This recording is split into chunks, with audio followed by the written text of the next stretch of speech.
ఏంటి 50% వరకు తగ్గింపా? అవును మరి, మన Gayatri Reddy silks weaver sale లో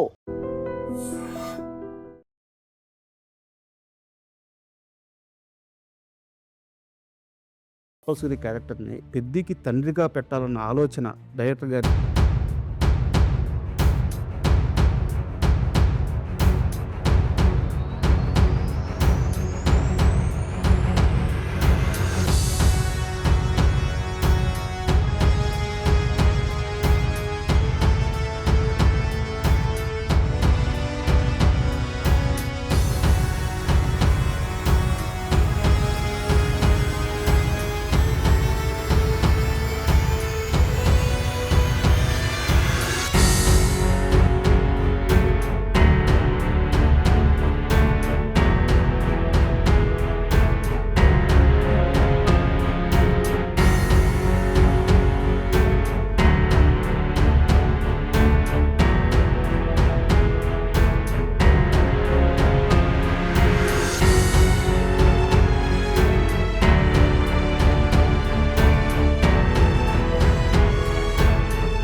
ఆ క్యారెక్టర్ని ఎంత బలంగా నమ్ముండాలి. దానికి డిస్కషన్ జరిగింది రాజా, ఆనెస్ట్లీ. అవసరమా వచ్చి మరి బట్టలు తీసి అని అడిగా. 2 reasons. 1 thing is ఎక్కువ అవుతుందా అనేది అనుకున్నా, కానీ అది పండింది. బట్ ఇలాంటి ఒక స్టార్డమ్ ఉన్న హీరో ఈ కథ చెప్పినప్పుడు దీనికి ఒప్పుకోవడం కదా గొప్పతనం. 100%. ఎందుకంటే అది మనసు ఒప్పదు థింగ్, అండ్ ఫ్యాన్స్ కూడా ఎట్లా రియాక్ట్ అవుతారో తెలియదు. అందుకనే ప్రీమియర్కి కొంచెం అటు ఇటు అయింది టాక్. మనం పూర్తిగా నమ్మినప్పుడు 100% ఏమన్నా ధైర్యంగా వెళ్ళిపోతాం. నమ్మేది. అలాగే తారక్ని తీసుకుంటే అరవింద్ సమేత అప్పుడు స్టేజ్ మీద చెప్పాడు, బసిరెడ్డి ఫస్ట్ గుర్తుంటాడు, తర్వాత నేను గుర్తుంటానని. అది huge statement from a huge star. అంత ధైర్యంగా స్టేజ్ మీద ఎవడో మాట్లాడతాడు. సలార్ 2 గురించి ఏదన్నా అప్డేట్ అడుగు బాబు గారిని అని చెప్పి అడిగేస్తారు. నాకు తెలిస్తే నీకు గ్యారంటీగా చెప్తాను. చాలా మంది ఈగర్గా వెయిట్ చేస్తున్నారు సార్ సలార్ 2 కోసం. నేను కూడా. Hi, welcome to my show. Jadhav sir నమస్తే. నమస్తే. సార్, అంటే ఒక కుర్రాడు చిన్నప్పటి నుంచి తను టీవీలో చూసిన హీరో, తమ స్క్రీన్ మీద చూసిన హీరో, అలాంటి ఒక హీరోతో, అలాంటి ఒక స్టార్తో డైరెక్ట్గా కూర్చొని ఇలా మాట్లాడడం నాకు లైఫ్లో వచ్చిన బిగ్గెస్ట్ ఆపర్చునిటీగా భావిస్తున్నాను. ఇది నాకు చాలా ఆనందంగా ఉంది. Thank you very much. Thank you. First time అనుకుంటా మనం చేసేది. Yes sir. Okay sir, Appal Suri క్యారెక్టర్కి వస్తే, అంటే నేను డైరెక్ట్గా సబ్జెక్ట్లోకి వెళ్ళిపోతున్నాను. సినిమాలో పెద్దితో పాటు పెద్ది కంటే ముందు కూడా కథలో ప్రయాణించే క్యారెక్టర్. ఫస్ట్ నుంచి మీరు ఆ ఫేజ్లోనే ఉంటారు. అలాంటి ఒక అప్పల్ సూరి క్యారెక్టర్ని పెద్దికి తండ్రిగా పెట్టాలన్న ఆలోచన డైరెక్టర్ గారికి కానీ, చేసేటప్పుడు మీకు కానీ ఎప్పుడైనా వచ్చిందా? ఎందుకు అడుగుతున్నానంటే ఆ ఎమోషన్ ఇంకా వేరే లెవెల్లో ఉండేది కదా, ఇప్పటికే పీక్స్లో ఉంది. అంటే నా క్వశ్చన్ అర్థమైందా మీకు? అర్థమైంది. రెగ్యులర్ అయ్యేదేమో, అంటే ఏదో ఒకటి ఉండుంటే బాగుండేదని నా ఫీలింగ్ కూడా. ఇంకా ఎస్టాబ్లిష్ అవడానికి అప్పల్ సూరి కరెక్ట్. అది యాక్చువల్లీ ఒరిజినల్ స్క్రిప్ట్లో ఏదో ఉన్నట్టు గుర్తు. అంటే ఇతని ఫాదర్ అలా చనిపోయాడు, అందుకే 30 ఏళ్ళ నుంచి రవాణా సౌకర్యం అంత ముఖ్యం ఓకే, మీకు ఒక బ్యాక్ స్టోరీ ఉండేది అనుకుంటా. This what I heard. I didn't discuss with Buchi. అంటే ఇంకొంచెం ఎస్టాబ్లిష్ అయ్యేది character. That much I agree. ఫాదర్గా ఉంటే బాగుండేది అనేది I don't think of it till now. And ప్రతి యాక్టర్కి ఒక ఫేజ్ ఉంటుంది సార్. ఇప్పుడు 90s అంటే స్వార్థం లేని సినిమా కాబట్టి ఫాదర్ అయి ఉంటే ఫాదర్ కోసం అనేది అయిపోతుంది. అది దానికంటే more natural film, deep rooted film కాబట్టి నాకు తెలిసి ఇదే కరెక్ట్. అది పరిచయం లేకుండా, రిలేషన్షిప్ లేకుండా ఉరేయరే అనుకుంటూ ఏజ్ డిఫరెన్స్లో ఇంత ఏజ్ డిఫరెన్స్లో అది ముచ్చట. బ్యూటీ ఉంది దాని బ్యూటీ పోతుంది, ఫాదర్ అంటే పోతుంది అది. సార్. అది అండ్ ఈ క్వశ్చన్ మిమ్మల్ని చాలామంది అడుగు ఉండొచ్చు, బట్ నాకు కూడా అడగాలని ఉంది. అప్పల్ సూరి క్యారెక్టర్ చివరికి వచ్చినప్పుడు అక్కడ మీరు చేసిన యాక్టింగ్ అంతఃపురం సినిమా క్లైమాక్స్ని ఖచ్చితంగా గుర్తు చేసింది. నా రివ్యూలో కూడా నేను అదే చెప్పాను. ఒక నటుడు సినిమాలో క్యారెక్టర్ని ఓన్ చేసుకుంటే అలాంటి ఒక అవుట్పుట్ వచ్చినప్పుడు తన ముందు ఎవరున్నా ఎలాంటి ఒక టెక్నీషియన్ వర్క్ చేస్తున్నా అందరినీ తినేస్తాడు. జగత్ బాబు తినేసాడు ఆ సీన్లో, మిగతా అందరినీ తినేసాడని చెప్పాను అనమాట.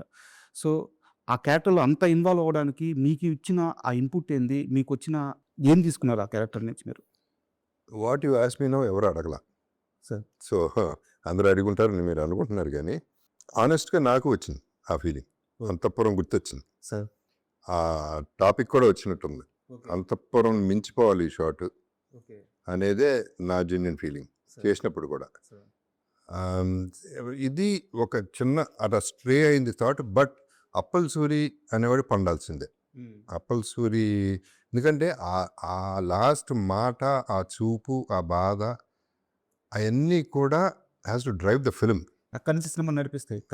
సో ఆ డ్రైవ్కి చాలా ఇంపార్టెంట్ అక్కడ. సార్. అంటే నిజంగా చచ్చిపోవాలి, బా.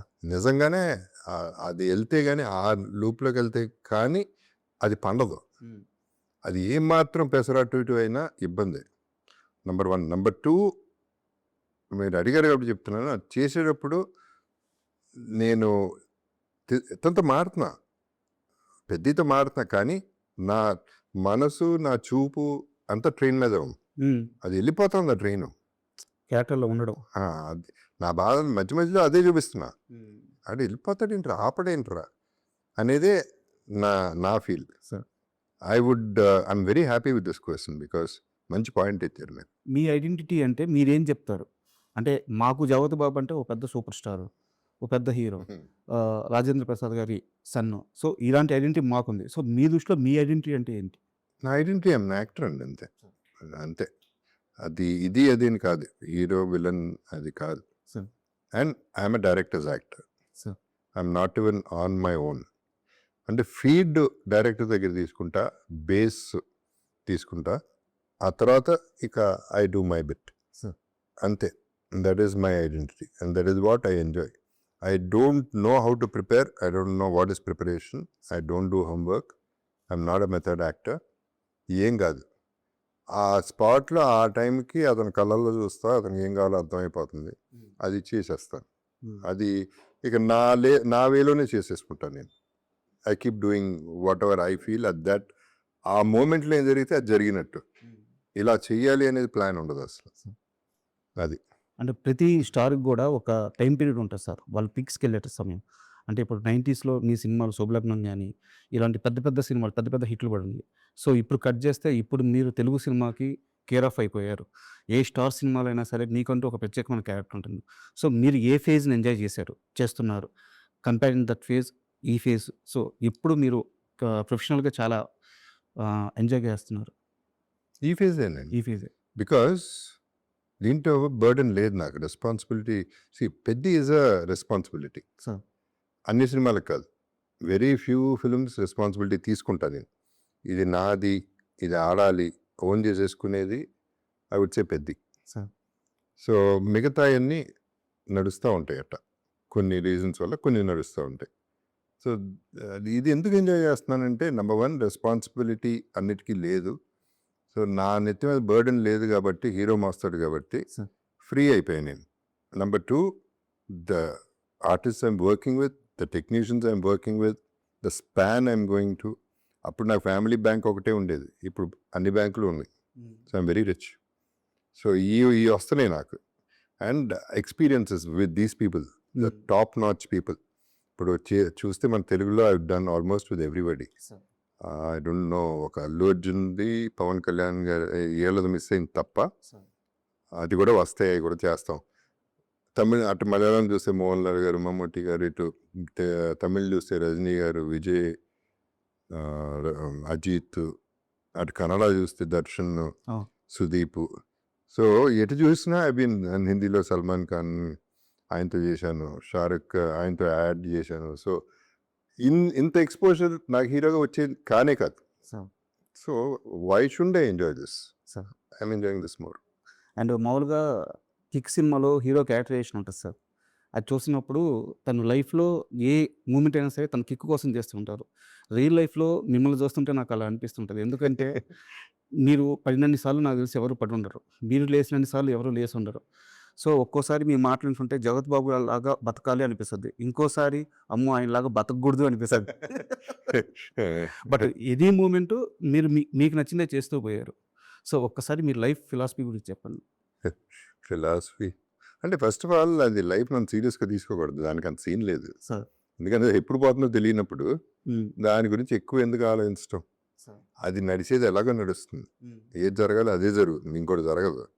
ఏది రావాలో అదే వస్తుంది, ఏది రాకూడదు అది రానే రాదు. సార్ సో ఎందుకు దాని గురించి ఎక్కువ ఆలోచించడం అనేది లైట్ తీసుకుంటా. ఇది నీకు ఈ ఫిలాసఫీని ఇప్పుడు ఇది ఫిలాసఫీ అనుకుంటే ఇది రైట్ రాంగ్ నాకు అనవసరం. I'm happy this way. Sir ఇలా తీసుకుంటే ఐఎమ్ హ్యాపీ. అంటే మీరు చెప్పే మాటలు ఏంటంటే మీరు దీన్ని లైట్ తీసుకుంటాను ఇలా చెప్తూ ఉంటారు. బట్ బ్యాక్గ్రౌండ్లో మాకు తెలిసే కొన్ని ఉంటాయి సార్. ఇప్పుడు నేను మీ సముద్రం నిర్మాతలని ఇంటర్వ్యూ చేశాను అనమాట, పుల్లారావు గారిని, భగవాన్ గారిని. సో వారు చెప్పింది ఏంటి, ఆ సినిమా కృష్ణవంశీ గారు రావడానికి కారణం జ్యోతి బాబు గారు. సో ఆయన మేనిఫెస్టేషన్ చేసి కృష్ణవంశీని ఒప్పించి ఇతనైతే కరెక్ట్ అని చెప్పేసి ఆ సినిమా కోసం ఎంత కష్టపడ్డాడో నాకు తెలిసిన చెప్పి వాళ్ళే చెప్పారు, ఇంటర్వ్యూలో చెప్పారు. సో ఒక ఫేజ్లో చాలా సీరియస్గా ఉంటారు లైఫ్ మీద కానీ కెరీర్ మీద కానీ. ఇంకో ఫేజ్లో ఆ డబ్బులు వాల్యూ ఇవ్వకపోవడము లేదా వస్తువుని వస్తువులాగే చూడడము. సో ఇది చాలామంది దగ్గర ఉండదు సార్. ఇది ఒక మనిషి ఎప్పుడు ఎక్కడ ఎలా ఉండాలో తెలుసుకొని బతకడం అనేది నిజంగా చాలామందికి ఇన్స్పిరేషన్గా ఉంటుంది. థ్యాంక్ యూ అండి, థ్యాంక్ యూ సో మచ్. నేను ఇంతేనండి మరి. నేను అంటే ఏంటో చెప్తున్నా కదా, లైఫ్ని సీరియస్గా తీసుకున్నప్పుడు సార్ ఏముండదు కదా, ఏది సీరియస్ కాదు. ఇప్పుడు ఇట్లాంటివి చేసినప్పుడు మేనిఫెస్టేషన్ అంటారా? ఓకే, మేనిఫెస్టేషన్ ఉందో లేదో నాకు తెలియదు. Sir manifestation is only your 100% thought process, putting it in to practicality and trying to go your way. మనం స్ట్రైట్గా వెళ్తాను ట్రై చేస్తాం, ఆడు డిస్టర్బ్ చేస్తూ ఉంటాడు. ఎవరు రంబాబు రోజు వెనక వచ్చినా తప్పుకోకుండా, అటు బార్ కనపడితే బార్కి వెళ్ళిపోకుండా టెంపుల్కి వెళ్తే మనకి పని జరుగుతుంది అనేది మన హోప్. కానీ మన ఒక్కళ్ళ వల్ల వరల్డ్ మారిపోయి మన కోసం చేయదు అనేది కొన్ని జరుగుతాయి. అట్లా అనుకుంటే చాలా మేనిఫెస్ట్ చేస్తూ ఉంటాం. ప్రతి ఒక్కడు మేనిఫెస్ట్ చేస్తూనే ఉంటాడు, పైకి రావాలని, స్టార్ అవ్వాలని, సూపర్ స్టార్ అవ్వాలని. అందరే అవ్వవు. అదే అన్న, అదే I believe in the way it is taking me. Life అలాగే తీసుకెళ్తుంది, ఇంకో రకంగా తీసుకెళ్తుంది. కాబట్టి ఎందుకు దాని గురించి ఆరాటపడటం అని. ఈ మిగతా ఏంటంటే ఇప్పుడు సముద్రం, thanks to the producers, very sweet of them. నా వల్ల జరిగిందంటే అది జరిగిపోయింది, అలా జరిగింది. నేను చేసేది ఏముంది, ఇప్పుడు నేను చెప్పినంత మాత్రాన్ని వంశీ సినిమా చేసేడు. సార్ వాళ్ళు మీ మీద చాలా రెస్పెక్ట్ పెట్టుకున్నారు సార్. ఈవెన్ ఇంటర్వ్యూ అయిపోయిన తర్వాత కూడా మీ గురించి చాలా మంచిగా చెప్పారు వాళ్ళు. వెరీ స్వీట్ పర్సన్ అని చెప్పారు. అండ్ మీ పైన నాకు ఒక చిన్న విమర్శ ఉంది, అడగొచ్చా? సినిమాకి సంబంధం లేదు, మీ పర్సనల్ లైఫ్కి సంబంధించి. ఇల్లు అమ్మేసిన తర్వాత ఇల్లు ఖాళీ చేస్తున్నారు.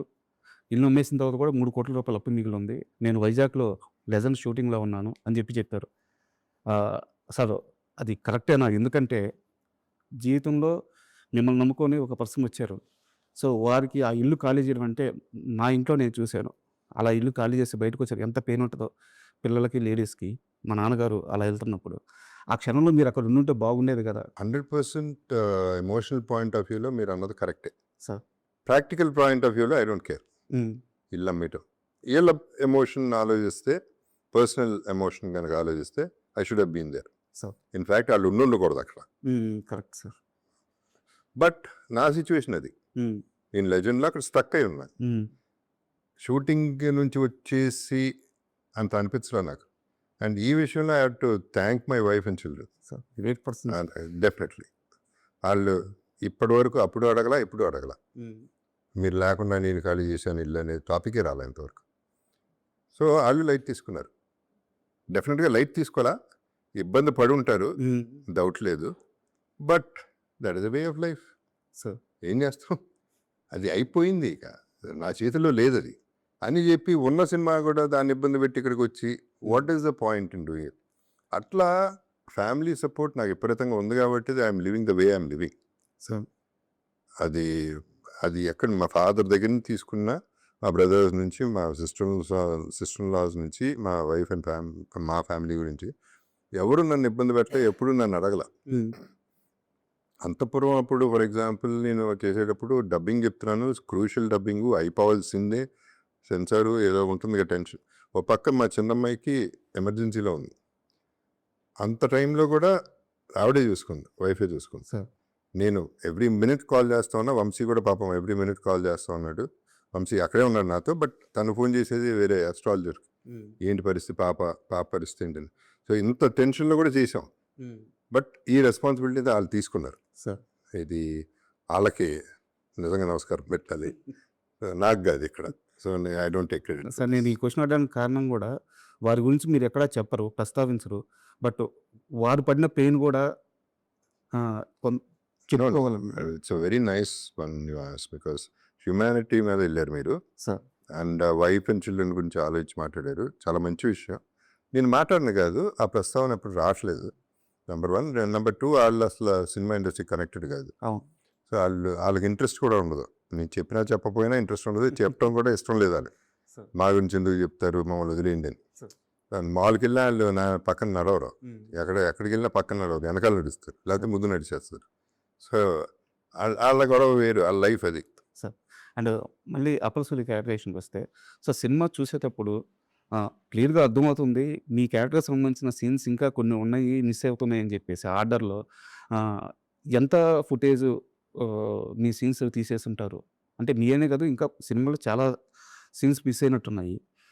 మీరు విజయవాడ ఈవెంట్లో చెప్పిన డైలాగ్ కూడా బ్యూటిఫుల్ డైలాగ్, అది సూపర్ ఎమోషన్ ఉంది. సో ఆ డైలాగ్ కూడా లేదు సినిమాలో, లేదు. మళ్ళీ యాడ్ చేసే ఛాన్స్ ఉంటుంది. సినిమాలో యాడ్ చేసే ఛాన్స్ అయితే నాకు కనపట్ల, చేస్తే బాగుంటుంది నాకు ఉంది. ఎందుకంటే మోర్ దెన్ మీరు చెప్పినట్టు ఆ ఎమోషన్, ఆ డైలాగు, ఫర్ ఎగ్జాంపుల్ ఆ ఒక్క డైలాగు చాలా క్యారీ చేస్తుంది మెసేజ్. అంటే సెకండ్ హాఫ్ అంతా హీరో పడే కష్టం ఆ డైలాగుల్లోనే ఉంటుంది కదా, ఆ ఎమోషనే కదా క్యారీ చేసేది. అది ఉండుంటేనే బాగుండేదని నా ఫీలింగ్. అవి కాకుండా తనకి నాకు మధ్యలో ఉన్న బాండింగ్ సీన్స్, మంచి సీన్స్ ఉన్నాయి, అవి కూడా పడలా. సో ఇదొక్కటే నేను పర్సనల్గాను ఫీల్ అవుతున్నాను, అప్పల్ సూరిగా కూడా ఫీల్ అవుతున్నాను, 2 రకాలుగా ఫీల్ అవుతున్నాను. ఎందుకంటే అది కథ, అదే బుచ్చితో డిస్కషన్ మనం ఇందాక ఇంటర్వ్యూ చేస్తే అది లెంగ్త్ ఎక్కువైపోయింది సార్ అంటే చెప్పా, తప్పే అది. అది బాగుంటే ఎందుకు లింక్ అవుతుంది, బాగోపోతే లింక్ అవుతుంది. నువ్వు బోరు కొట్టిస్తుంటే లింక్ అవుతావు, అట్లా అనుకుంటే వేరే తీయొచ్చు. నువ్వు 4 గంటల సినిమాలు చూస్తున్నారు, 5 గంటల సినిమాలు చూస్తున్నారు, నువ్వు బాగా తీస్తే అది అట్లాంటిది ఏమి ఉండదు అనేది నా ఫీలింగ్ కూడా. కాకపోతే దాన్ని అందే అది ఎట్టగా యూట్యూబ్లో ఇప్పుడు రిలీజ్ చేస్తామండి, ఆ సీన్ తిన్నాను, సరే అదన్నా చేయండి, లేకపోతే నాకు ఇవ్వండి, నేనన్నా ఇన్స్టాలో వేసుకుంటా. బికాజ్ అంత ప్రేమించా క్యారెక్టర్ని, సినిమాలో ఉన్న వాళ్ళందరినీ.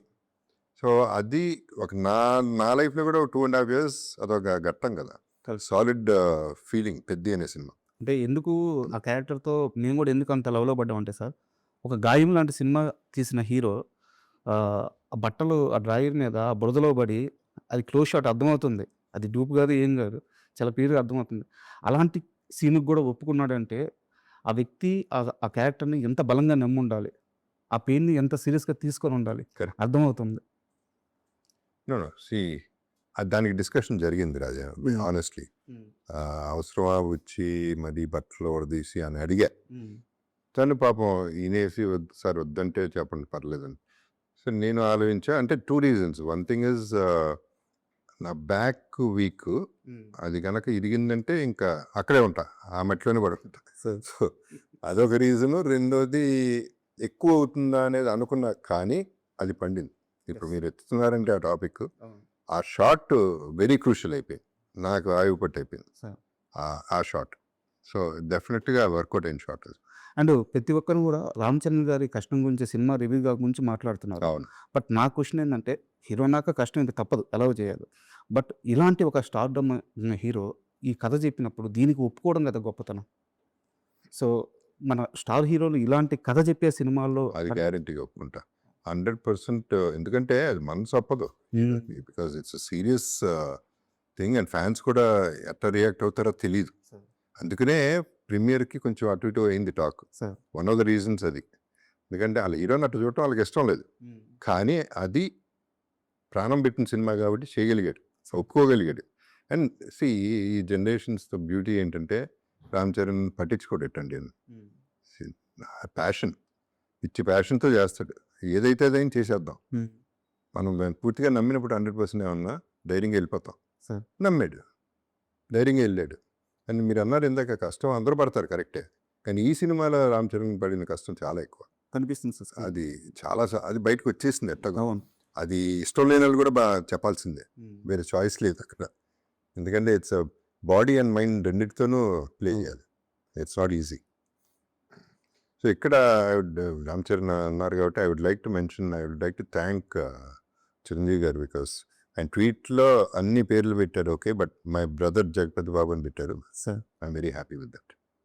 అండ్ అంటే ఎలాగో ప్రస్తావన వచ్చింది కాబట్టి మీరు ఒక తరంలో మీ స్టార్డమ్ అంతా చూసారు సార్ టీఎఫ్ఐలో ఉన్నప్పుడు.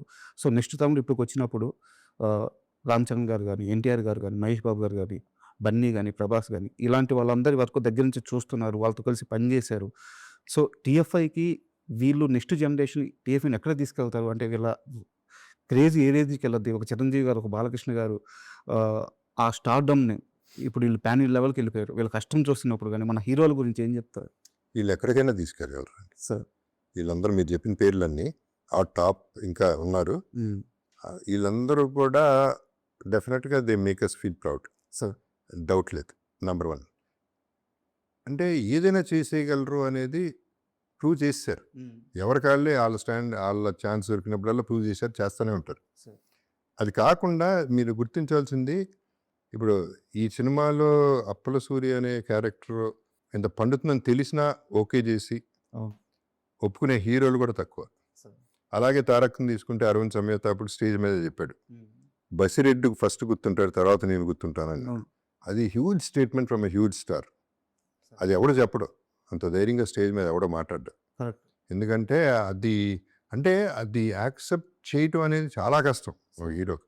నేను కదా హీరో, నేను కదా సూపర్ అనేది ఉన్నప్పుడు. సో అట్లాంటి మనసు మహేష్ బాబు ఉన్నాడు. మేబీ స్టేట్మెంట్ ఎప్పుడు ఇవ్వలేదు, కానీ శ్రీమంతుడు అప్పుడు అన్నారు తినేశారు కదండి అన్నాడు. ఒక్క డైలాగ్ చాలు, వాళ్ళ దగ్గర నుంచి ఒక్క కాంప్లిమెంట్ చాలు. బికాజ్ అలా ఆ కాంప్లిమెంట్ రావడానికి చాలా కష్టం. బట్ ఈ హీరోలు ఎవ్వరికి ఆ ఫీలింగ్ లేదు. ఏముంది, నాది నాకుంది, సినిమా బాగుండాలి అంతే. సో ఇన్సెక్యూరిటీ లేదు. That's a good thing. Balayya Babu garu అట్లా లెజెండ్లో. సో అట్లా ప్రతి ఒక్కళ్ళు కాంప్లిమెంట్ ఇచ్చిన వాళ్ళే. బుచ్చి గారి దగ్గర నుంచి ఒక 2 క్వశ్చన్స్ వారి గురించి. అంటే మీ జర్నీ చూస్తుంటే పక్క మనిషితో మనం బాగుంటే పక్క మనిషే సమాజం, ఆ మంచి మనకు తిరిగి వస్తుందని చెప్పడానికి ఎప్పుడో హనుమాన్ జంక్షన్ చేసేటప్పుడు సుకుమార్ అనే ఒక చిన్న అసిస్టెంట్ డైరెక్టర్తో మీరు చాలా మంచిగా ఉన్నారు. సో ఈరోజు ఆయన తిరిగి వచ్చి మీకు అద్భుతమైన రోల్స్ ఇస్తున్నారు. ఆ రోజు మంచిగా ఉన్నారని ఇవ్వట్లేదు, బట్ ఆ మంచి తిరిగి వస్తుంది. ఈవెన్ బుచ్చి గారు కూడా. సో మీరు బుచ్చి గారిని ఫస్ట్ టైం చూసిన ఆ మూమెంట్ ఏంటి? ఎంత అమాయకంగా ఉన్నాడో, బట్ ఏదో ఒక ఎక్స్ప్రెషన్ మీకు వచ్చి ఉంటుంది కదా, ఆ ఎక్స్ప్రెషన్ ఏంటి? సెట్లో పీక్స్ బుచ్చిని చూసినప్పుడు మీకు కలిగిన ఫీలింగ్ ఏంటి? ఈ 2 ఒకసారి చెప్తారు. ఫస్ట్ చూసినప్పుడు క్యూట్గా ఉన్నాడు అనుకున్నా. అంటే తన సైజు, అంటే ఫస్ట్ దూరిపోతాడు మనిషి. హగ్కి మామూలు హగ్గు చేయటం వేరు, అట్లా దూరిపోవడం వేరు. చేస్తారు. అదే చెప్తున్నా, వదిలితే సంకెక్కేస్తాడు ఆ టైప్లో. అంటే లవబుల్ పర్సన్ అనే ఫీలింగ్ అయితే వచ్చింది. అక్కడ తను హ్యాండ్లింగ్ నాన్నకు ప్రేమతో ఎక్కువ తెలుసు నాకు. బుచ్చి సుకుమార్ నాకు హనుమాన్ జంక్షన్లో చేశాడు, దాంట్లో చూసా, బుచ్చిని చూడలేదు. నాన్నకు ప్రేమతో అప్పుడు కూడా తను 1-2 సిచ్యువేషన్స్ ఉన్నాయి, ఒకటి చెప్పలేని ఇన్సిడెంట్. ఆ ఇన్సిడెంట్ చూసి అప్పుడు అన్నా, నువ్వు మంచి డైరెక్టర్ అవుతావయ్యా. చెప్పలేదు అనటానికి దాంట్లో ఒక ఇది ఉంది, ఇబ్బంది ఉంది, అందుకని చెప్పలేకపోతున్నా. లేకపోతే క్యూట్దే అది కూడా ఇన్సిడెంట్. అంటే ఈ మామూలు కాదు అని తెలియడానికి ఒక ఇన్సిడెంట్ ఉంది, అదేంటో ఇప్పుడు చెప్పలేదు. బట్ అలాంటి ఇంట్రెస్ట్ ఉంటుంది. అంటే ఇది కరెక్ట్ కాదు కానీ. సో అదే ఇప్పుడు నాకు సుకుమార్ పేరెత్తారు కాబట్టి ఏ మాటగా వాడు హనుమాన్ జంక్షన్ చేసినంత మాత్రం సుకుమార్ నాకు సినిమా ఇస్తాడని నేను ఎక్స్పెక్ట్ చేయను. వాళ్ళు ఎవరు a good director, fantastic director నుంచి సినిమా వచ్చేస్తుంది నన్ను చూసి ఇచ్చేస్తారు నేను అనుకోను. ఎందుకంటే వాళ్ళకి తట్టాలి, వాళ్ళకి ఆ పెన్ను రాయాలి అక్కడ నా పేరు. అది రాయిపోతే వాళ్ళు పెట్టరు, అడిగినా పెట్టరు. అటువంటిది సుక్కు ఎప్పుడు ఫెంటాస్టిక్ క్యారెక్టర్స్ ఇచ్చాడు నాకు. అదే అంటున్నా, ఇప్పుడు హీరో అనే ట్యాగ్ వదిలేసేపాటికి నాకు వీళ్ళందరూ దొరికారు. వీళ్ళందరూ నన్ను ఎక్కడికో తీసుకెళ్తున్నారు. సుక్కు 3 సినిమాలు, ఇప్పుడు పుష్ప 2లో కూడా పాప తను ప్లాన్ చేసింది హ్యూజ్, బట్ సరిపోలేదు. లింక్ సరిపోలేదు, నెక్స్ట్ దానికి పోస్ట్పోన్ అయింది తప్ప సార్ అది తక్కువ చేద్దామని కాదు. ఆ సిచ్యువేషన్లో పుష్ప ముందు ఏదో వేరే వచ్చి సుకు ఫోన్ చేశాను. ఫోన్ చేసి, సుకు ఈ సినిమా ఇట్లా వచ్చింది, ఇది పుష్ప చేస్తున్నా కదా, నిన్ను చైనా వద్దా అని అడిగా, మనకేమైనా ఎఫెక్ట్ అని. సార్ మీరు బ్రాండ్ సార్, మీరు ఏదైనా చేయండి, నా పెన్ను మీ పేరు రాస్తుంది, మీరు అన్నీ వదిలేయండి అన్నాడు. చాలు. This is what Trivikram Aravind Sametha మామూలుగా ఇచ్చాడు ఆ సినిమా క్యారెక్టరైజేషన్. అట్లాగే లెజెండ్.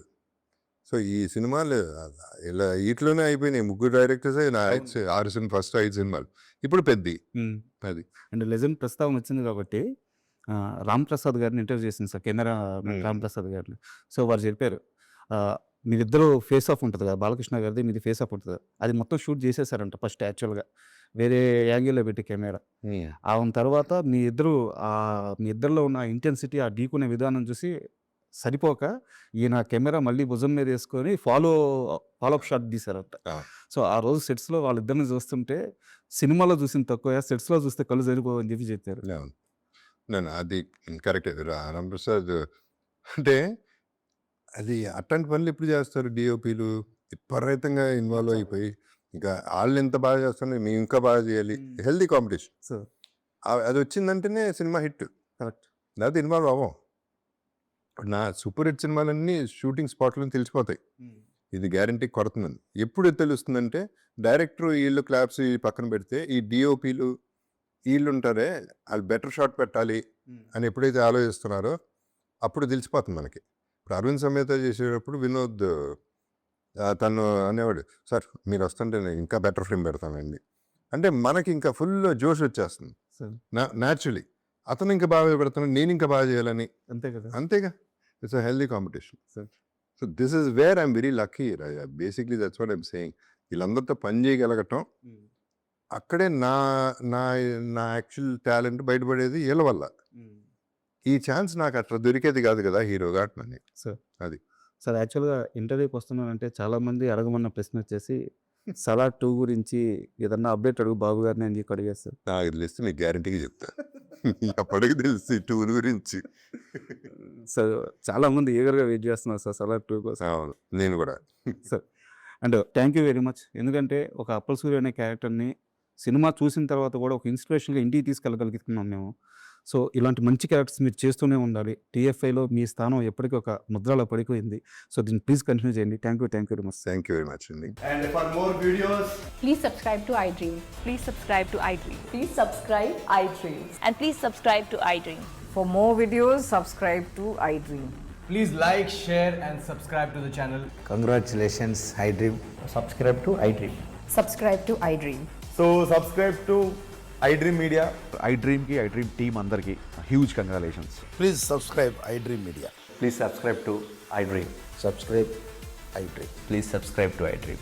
iDream అంటే నా కళల ఛానల్ను సబ్స్క్రైబ్ చేసుకున్న నోరు తిరుగుతలేదు, మీరైతే గంట గుర్తు కొట్టండి. For more such videos, please subscribe to iDream.